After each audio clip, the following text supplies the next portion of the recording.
అదే విధంగా మిగిలిపోయింది. ఏందో ఈరోజు మరీ వరస్ట్ వ్యాపారం అనమాట.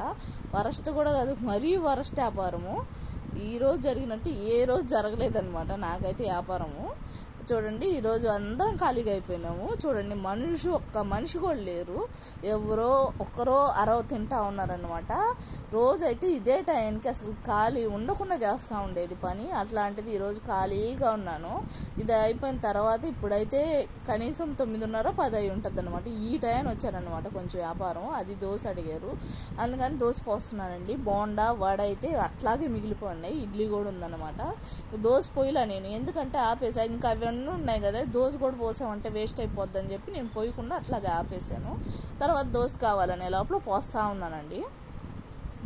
చూడండి, ఇదైతే ఒక్క పీస్ 5 రూపాయలు, ఒక దోశ 5 రూపాయలు అనమాట. ఏదైనా మా హోటల్లో వచ్చి 5 రూపాయలేనండి ఏదైనా.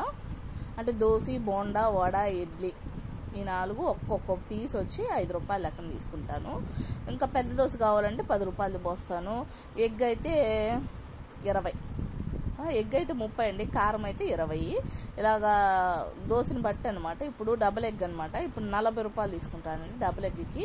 బాగా కొంచెం ఆయిల్ ఎక్కువ వేయమన్నాడు, అందుకని ఆయిల్ వేసుకుంటున్నానండి. మీరు ఎలా పోసుకునే పని అయితే ఆయిల్ కొంచెం తక్కువ వేసుకోండి, మీరు తినేదాన్ని బట్టి కదా. కొంతమందికి ఆయిల్ వేస్తే నచ్చది, కొంతమందికి ఆయిల్ వేయకుంటే నచ్చదు అనమాట. నేనైతే ఆయిల్ వేసుకుంటానండి, ఎందుకంటే నీసు వాసన కూడా ఉండదు ఆయిల్ ఎక్కువ వేసుకుంటే. కారం కూడా ఒక రొంత ఎగస్ట్రానే వేస్తా గుడ్డు దోశలో.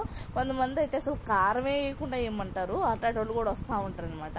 అట్లాంటప్పుడు వాళ్ళకి ఏ విధంగా కావాలో ఆ విధంగా వేసిస్తూ ఉంటానండి దోశ వరకు. బోండా వడ అయితే మన ఇష్టం వచ్చినట్టు వేసేస్తాము. ఈ మాత్రం లైవ్ కదా, అలాగే పోసేయాలి వాళ్ళు అడిగినట్టు. మళ్ళీ ఒక రొంత నూనె ఎక్కువైపోయింది అని మాట్లాడతారు. అది 10 మంది వస్తే 10 రకాలుగా చెప్తారనమాట. అందుకని అన్నీ అలవాటు అయిపోయినాయి నాకైతే. చూడండి, ఇప్పుడు ఎగ్ దోశ వేసాను కదా, తర్వాత చిన్న దోశ ఒకటి వేసాను. ఎందుకంటే ఎగ్లో నూనె ఎక్కువ వేసాను కదండి. ఇప్పుడు ఆ చిన్న దోశ పోసానంటే ఇప్పుడు నాకు నెక్స్ట్ దోశ బాగా వస్తుంది. మళ్ళీ నెక్స్ట్ దోశ కూడా ఎగ్ దోశ అనమాట.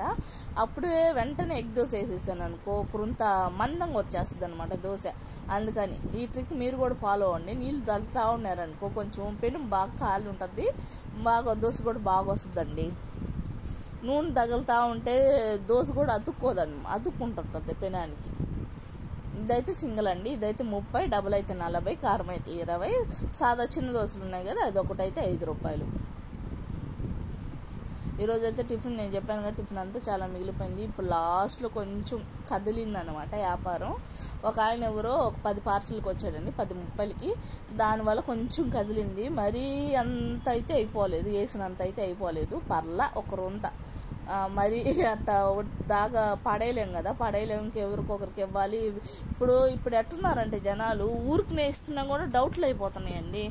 ఊరికి నేస్తున్నా కూడా వద్దు మాకు అంటున్నారు. ఇంక మనం బయటకు వెళ్ళి అందరికి ఇచ్చి రాలేం కాబట్టి ఇప్పుడు పోయే వాళ్ళని పిలిచి ఇస్తామనుకో, వాళ్ళకి కొంచెం ముదిరిపోయిందనమాట. అందుకని చెప్పి తక్కువగానే వేసుకోవడం బెటర్ అని నా ఉద్దేశం. అయితే మిగిలినప్పుడు కూడా ఇచ్చేదానికి కూడా బతిమలాడాల్సి వస్తుంది ఇక్కడ వాళ్ళని అయితే.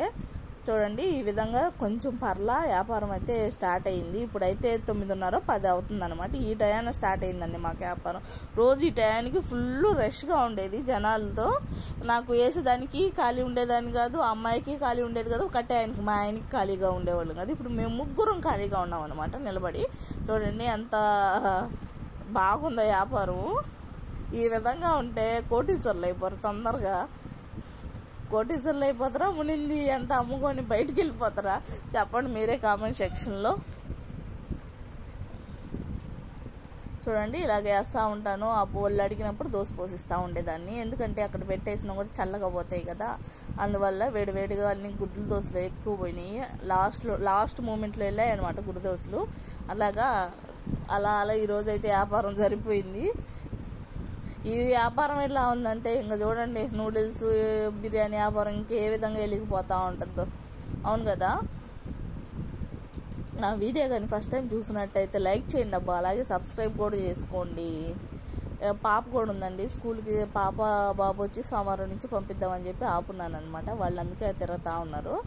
సోమవారం నుంచి వాళ్ళు స్కూల్కి వెళ్ళిపోతారు. ఇంకా అంగట్లో మేమిద్దరమే చూసుకోవాల్సి వస్తుంది పాపం. ఇప్పుడు దాకా అయితే సెలవుల్లో పాప కొంచెం తోడుగా ఉండింది. ఈ టైంలో మేము టిఫిన్ కాడ ఉన్నా అంగట్లో ఇస్తూ ఉంటుంది అనమాట.